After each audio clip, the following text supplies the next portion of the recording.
My name is Joanne Borbo.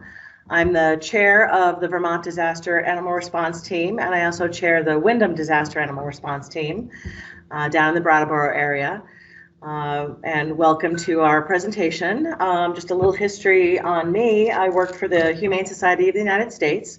We're a national organization. We don't run local shelters. We do a lot of large-scale disaster response, animal cruelty investigations, and I've had the opportunity to deploy with the HSUS on many national responses like Hurricane Katrina, and here in Vermont, Hurricane Irene most recently. And just a little history on VDART before we get into the presentation. We have, oops, hit the wrong button, there we go. Hold on one second. Okay, try it now. There we go.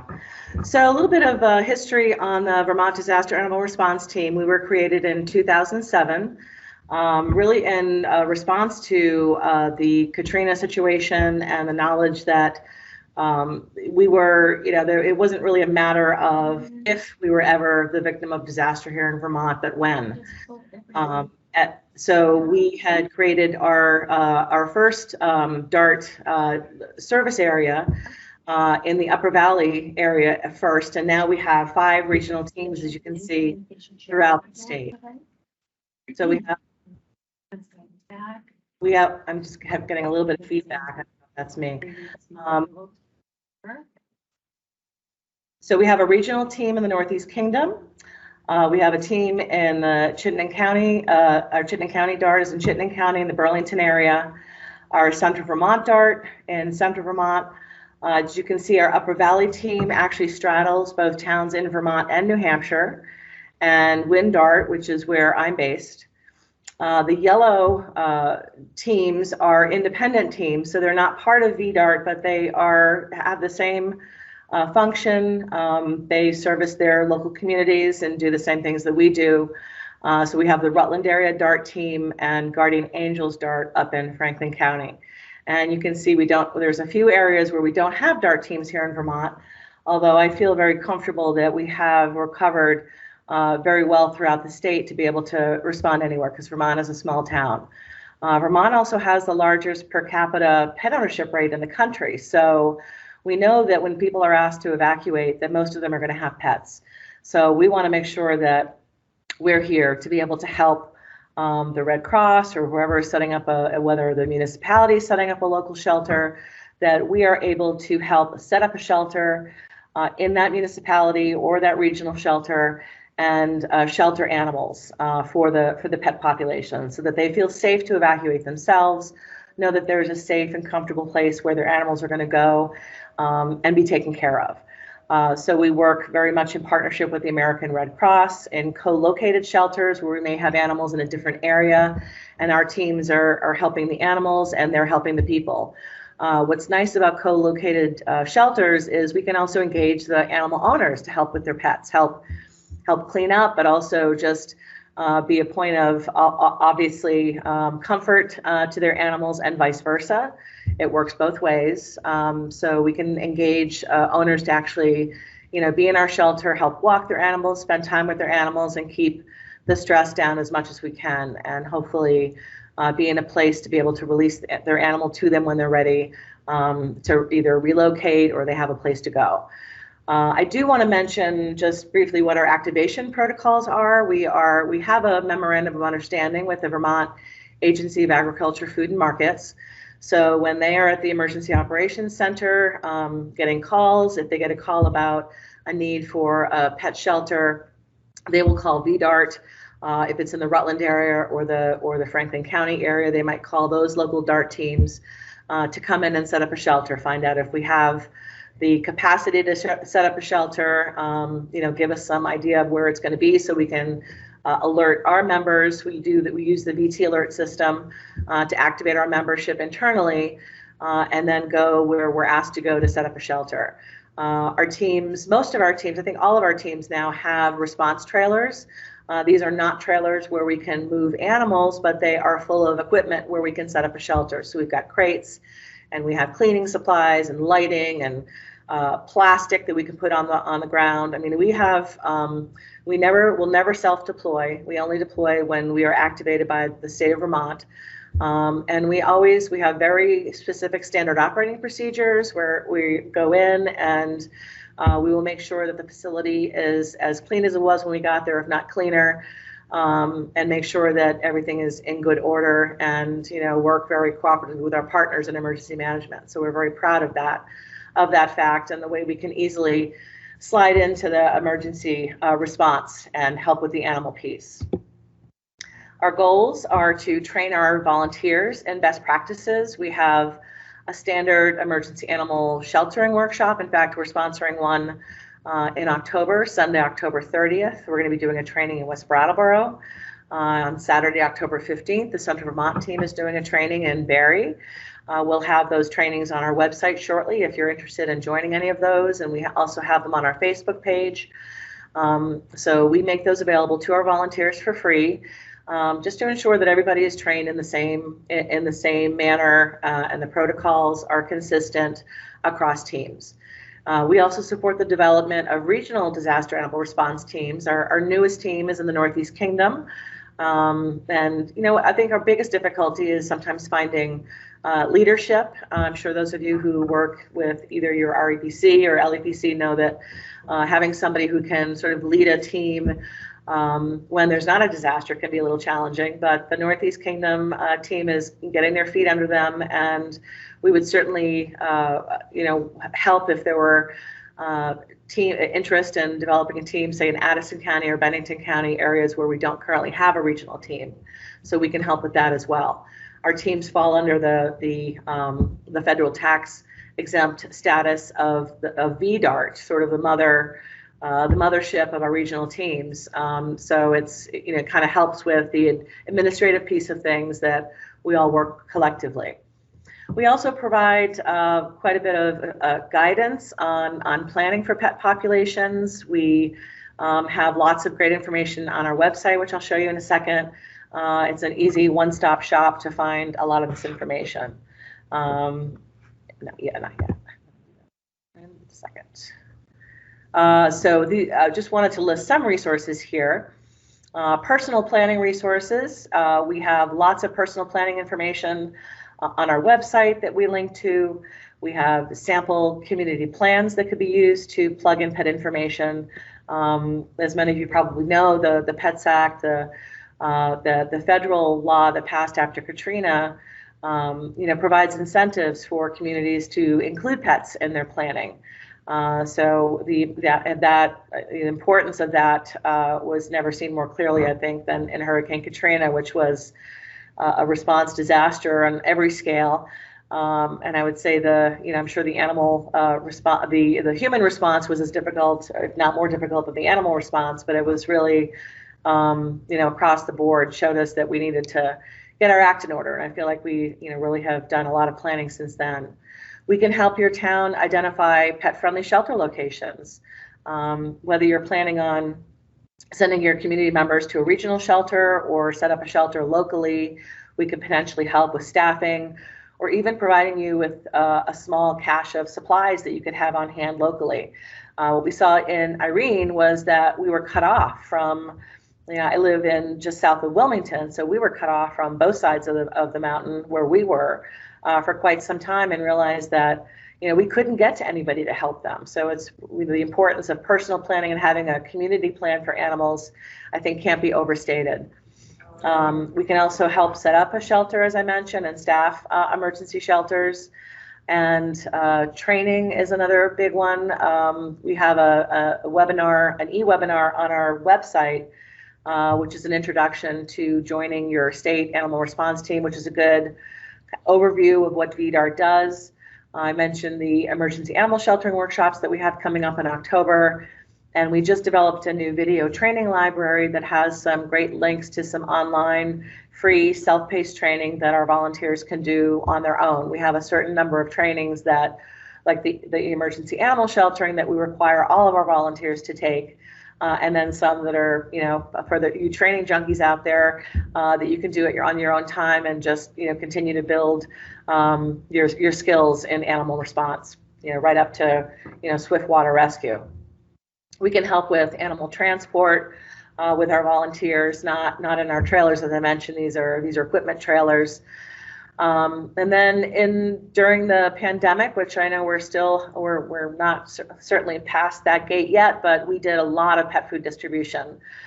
We really saw that very early on that was going to be a huge need in Vermont, and we hit the nail on the head, I think, there.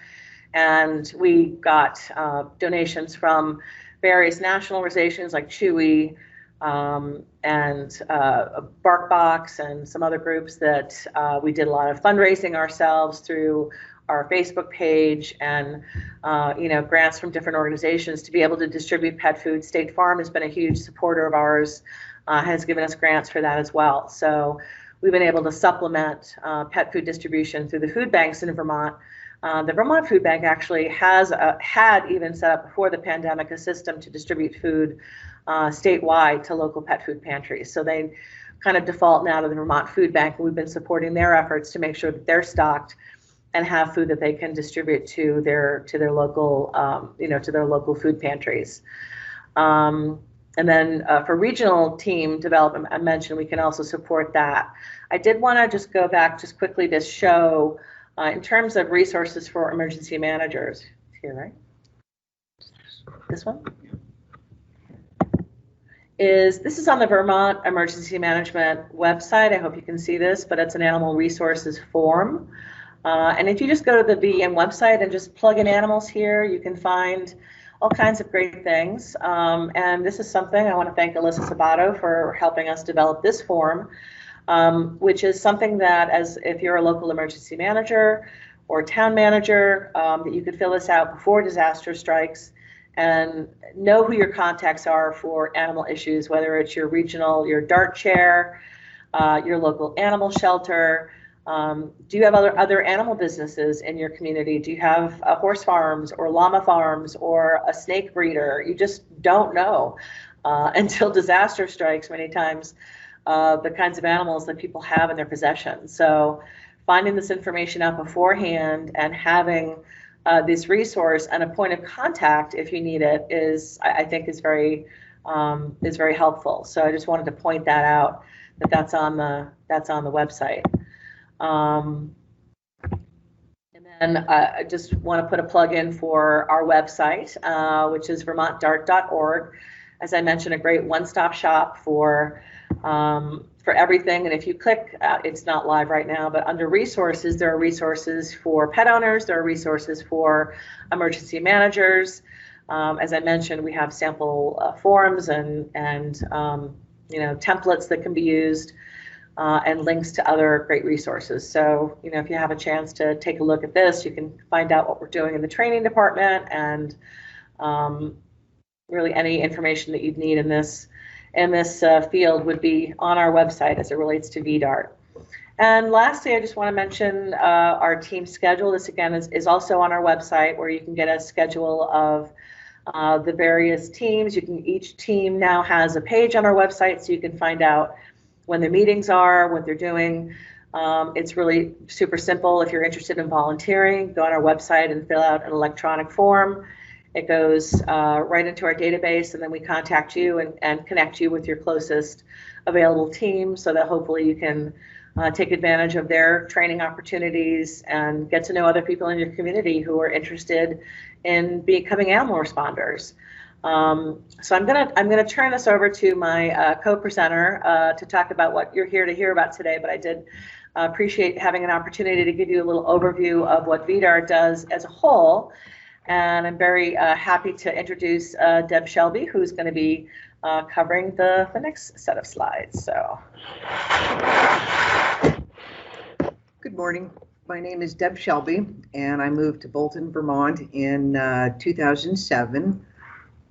I created my first website in 1993 for the University of Texas at Austin Harry Ransom Humanities Resource Center. And in 1997, I started my company, Interactive Ensemble. Sorry. Little internal distraction here. My mistake.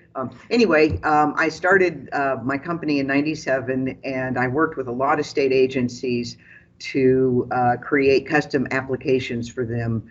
And when I moved to Bolton, I got involved with the Planning Commission and the first task that we had was to create a town plan, which I didn't even know what a town plan was. But the important thing that I felt really encouraged about was the community engagement project.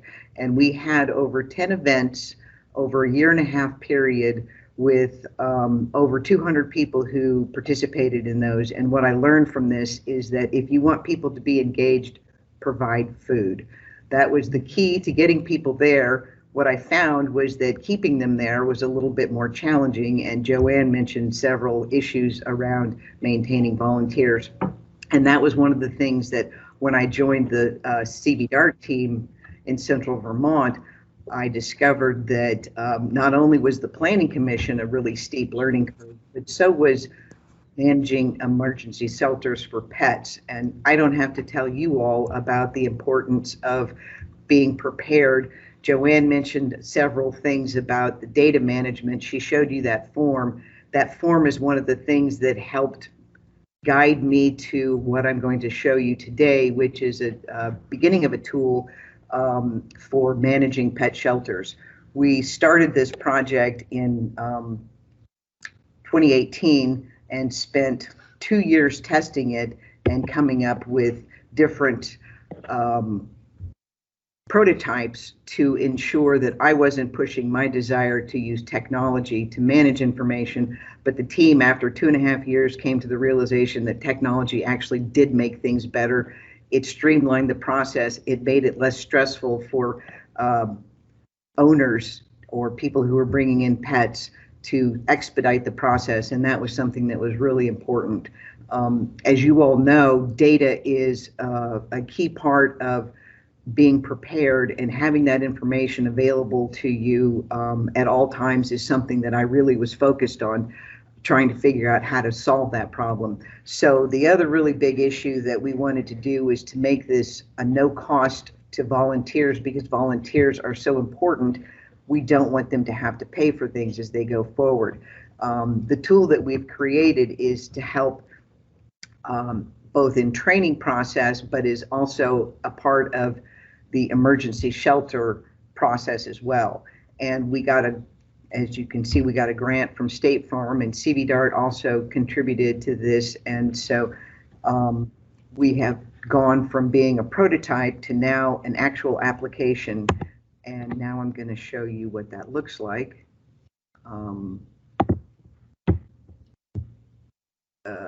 Maybe.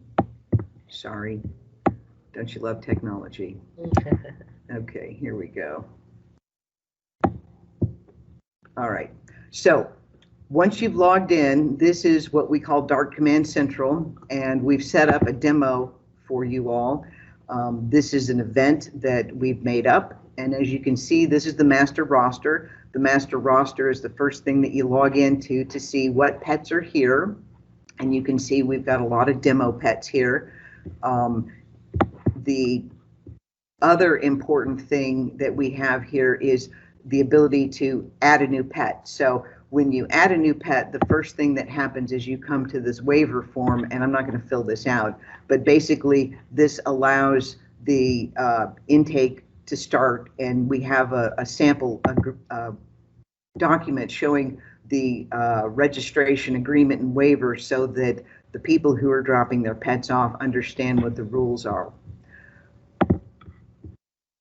So once you have completed the information, then you have, I'll show you a filled out profile. So this is a pet profile here. And you can see here we've got a number of tabs that have information in it. One of the things that we thought was really beneficial was the ability to have photographs of the animal. And so one of the things that we did was in the process, when you're filling out the form, there are several places where you can add photographs. But as you can see, this is a great deal of information that is collected about this specific animal. We've got information from the medication that they're taking, their general information, items that were bought with them, if there's anybody who can visit while the pet is there, and then of course veterinarian information, because not everybody knows all of those details. So the big thing that I wanted to demonstrate is that they've got, so if you've got, while you're filling out the form, these photographs are part of the process of doing the intake, but you can also add them and replace them if you need to do that here. The next thing that I want to show you is the medical information, because this is an opportunity to have veterinarians or vet techs be able to address an issue if you've got one on your team. And this just gives you a little bit of information about what was done. And you can see we've been doing this testing for quite some time. Nobody should be in a shelter since July, but this is part of a demo. So the other thing that we wanted to be able to do is address urgent medical issues. And this is the history is displayed here for any person who is looking at the information. Now, if you have an urgent medical issue, you can click on this and you describe the urgency level of it, with 5 being the most urgent. And then I can type.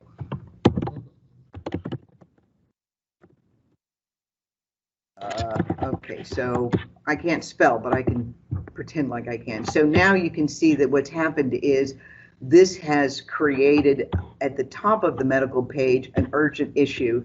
And if you are the medical person on the team, you would go and see this right here. But if you were wanting to see all of the medical issues, you would go to the medical summary page, and here you can see there are several issues, and the issues are described here. You can see when it was entered, you can see the urgency of it, and if you want to deal with that issue, you can click on the image here. You can come here and identify that you've addressed the issue by updating it here, and then you can make more documents here and save that, and then that gets saved into the notes file as part of the profile documentation. The daily care is also something that needs to happen for all pets, and if you wanted to see the summary of the daily care, this is what you would view to see what's happened with the animals since for the day. You've also got the ability to see other days here. But if you wanted to go back and review those daily care details a little bit more, you can see that there's a lot of information that is here. One of the other things that the team decided was that it was really important to know where animals are at all times. So what we've done here is created the opportunity to allow an owner to come and take their dog for a walk, but we've got it documented here. And what you can see here is the timing and who has taken the dog out and how long that they were gone. So all of this is automatically documented based on how it was, when it was entered. Then the final thing is the release, which allows us to send an email to the owner with all of the details of everything that you have seen so far for the care of the pet. And if they don't have an email address, we can print it out for them. So if you want to see all of the people who have been a part of the sheltering, this waiver document screen here is a summary of all of the pets that have been in the system. You can see that George had a pet, but it's been released, and that's we've actually had quite a few number of pets. So that's the summary of what this is, and one of the reasons why we have designed this the way that we did was because we know that our volunteers are not necessarily technically savvy, and we want to make sure that everybody who utilizes this has the ease of use and it's not a difficult thing to manage. So I will stop now and see if there are any questions.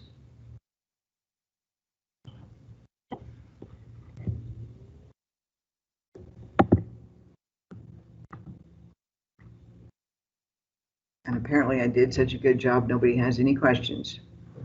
Hey, Deb, we have a question in the room here. Hold on one second. Good morning. My question is simple. With all of the information required, do you also take in like pets that are roaming around or the stray pets that might have been left behind? Because obviously they aren't going to come with an envelope and their vet records on them. Thank you. That's a great question. And I think that's going to be up to each team. The software has the ability to manage that. If I can show you where that happens. So when you add a new pet, there's a, oh, I'm sorry, I'm not going to do it that way.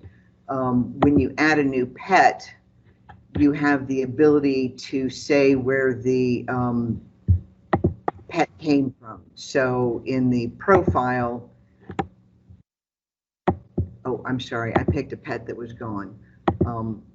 My apologies. So in the profile, you have the option of who dropped it off. And that will help allow us to know whether or not we need to find a rescue place for them. We will hold them, and that again depends on the individual sheltering team. But the software itself has the ability to document how the pet came there. Did that answer your question?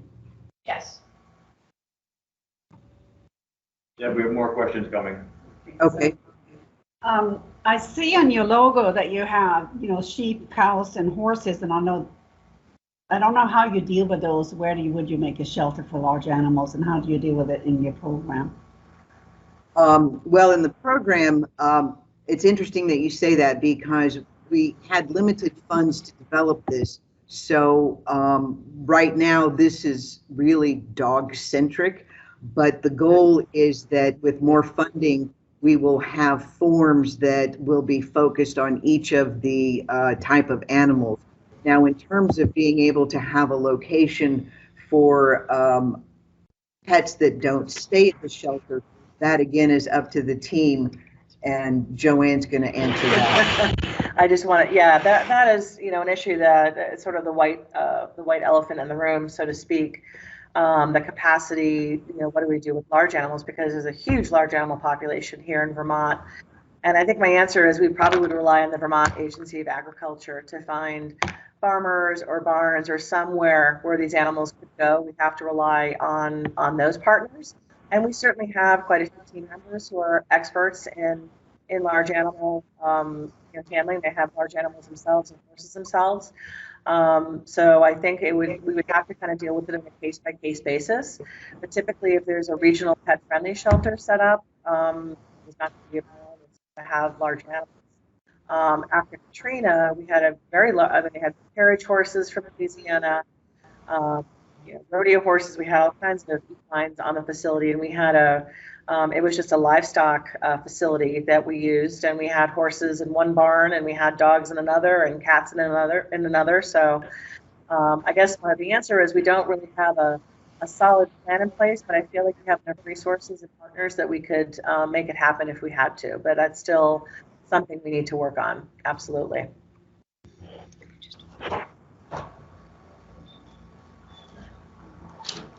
Good morning. I'm just wondering, so it appears that this is, at least on the demo, web-based. Is it a true application, or is it just accessed remotely through the web?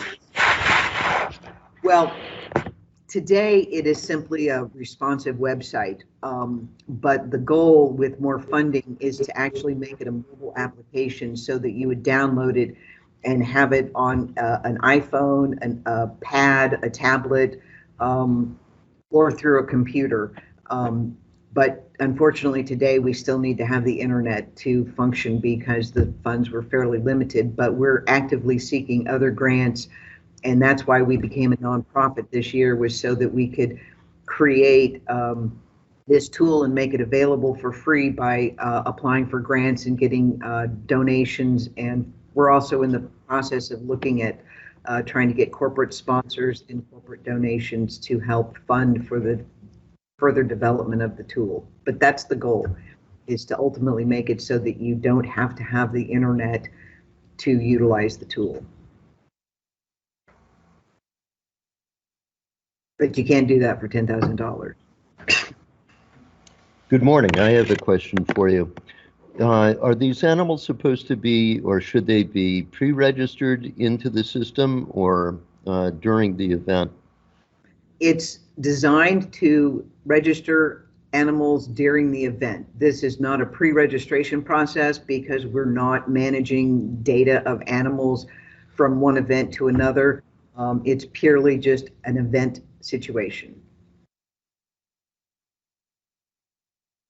And one of the things that we hope to do in the future is to be able to generate reports so that we can send this data to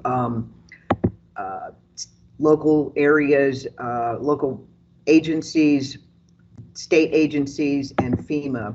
And one of the things that we've done is created the ability for volunteers to track their time utilizing the FEMA guided position so that it's much easier to document volunteer time as well. I had two questions. The first is the software capable of sorting by breed of animal or by location in the shelter, say if you have a general population in a quarantine or a medical area? Today, no, but ultimately, yes, we would add that functionality. I'm not going to try and harp on the fact that we just didn't have enough money, but yes, we have much bigger plans for this. I just need to raise more money for it. Great. But And great. I was just going to say, the second question is, this may not be built into it now, but I've worked at animal shelters in the past where they've used barcodes or RFID tags on the animals' collars to be able to track them in the shelter. Is that a capability you're going to build out in the software? If we find that that's something that the volunteers would utilize, yes. The big thing that I think differentiates this software from regular shelter software is that this is really designed for purely a volunteer group, and we want to be able to utilize the technology to streamline it and make it easier to use, but we don't want to overwhelm the volunteers with too much technology. So we will be phasing this into use, and so if people say that that's something that they want, we'll absolutely make it a part of the plan. Thank you. Yep.